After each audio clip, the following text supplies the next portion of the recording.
Hello मित्रों, जय श्री कृष्ण। स्वागत है तमारा बधाईनु अंजलि गुजराती फूड चेनल में। तो आज आपणे बनावशुं मैंगो मस्तानी। तो आपणे मैंगो मस्तानी बनाववा माटे आ एकदम सरस पाकेली केरी लीधी छे। तो जो आपणे आ रीतनी एकदम सरस पाकेली 3 नंग जेटली केरी लीधी छे। एक आपणे आ मैंगो आइसक्रीम एटले के मैंगो फ्लेवरनी आपणे गुल्फी लीधी छे ने एक आपणे आ वेनिला आइसक्रीम लीधुं छे।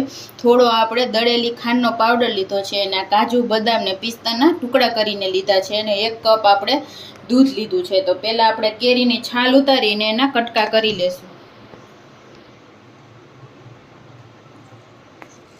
तो આપણે કેરીને ટુકડા કરી લેવાના છે।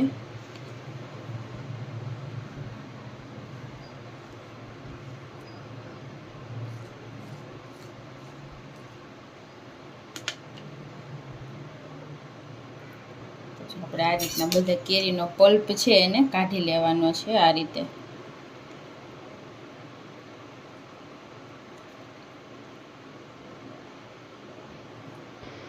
तो આપણે આને સીધો મિક્સર જારમાં જ એડ કરતા જશું પલ્પ ને કાઢીને।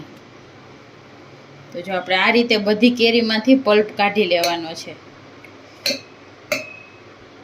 તો આપણે બધી જ કેરીનો પલ્પ આમાં કાઢી લીધો છે। તો હવે આપણે એમાં થોડીક દળેલી ખાંડ એડ કરી દેવાની છે, ઓલી સાકર।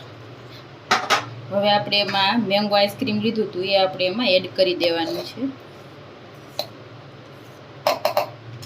અને હવે આપણે એમાં એડ કરી દેવાનું છે દૂધ।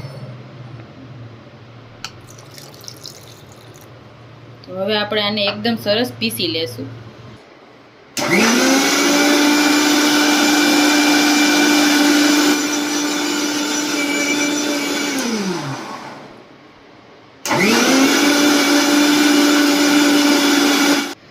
જો આપણું મિલ્ક શેક એકદમ સરસ પીસાઈ ગયું છે। હવે આપણે એને સર્વ કરશું। तो जो આપણે થોડા કેરીના આ રીતના ઝીણા ઝીણા કટકા કરીને રાખી દીધા છે। तो પહેલા ગ્લાસમાં આપણે થોડાક એડ કરવાના છે।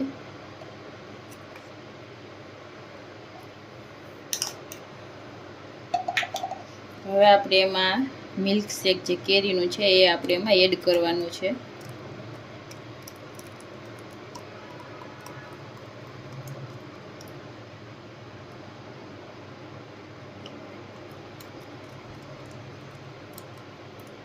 जो आ रीतनु आटलू ठीक आपणे राखवानुं छे।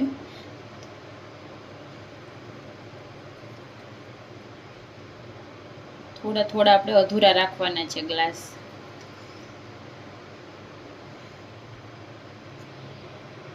हवे आपणे एनी उपर आ वेनिला जे आइसक्रीम छे ए आपणे एमां एड करशुं।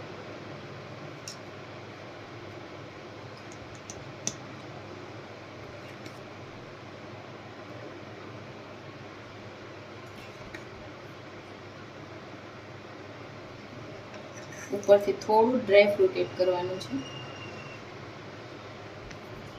ઉપરથી થોડા આપણે પાછા કેરીના ટુકડા એડ કરવાના છે।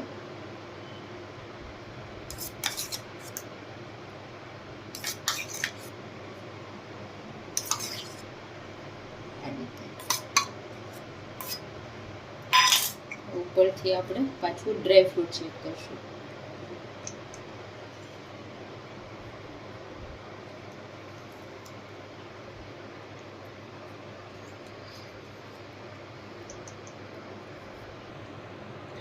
तो तैयार है एकदम टेस्टी और ठंडी ठंडी अपनी मैंगो मस्तानी। तो जो तमने अमारी आ मैंगो मस्तानी रेसिपी पसंद आई हो तो अमरा विडियो ने लाइक करी देजो, शेर करी देजो और अपनी चेनल ने सब्सक्राइब करी देजो। तो मळीए नवा विडियो साथे। Thank you.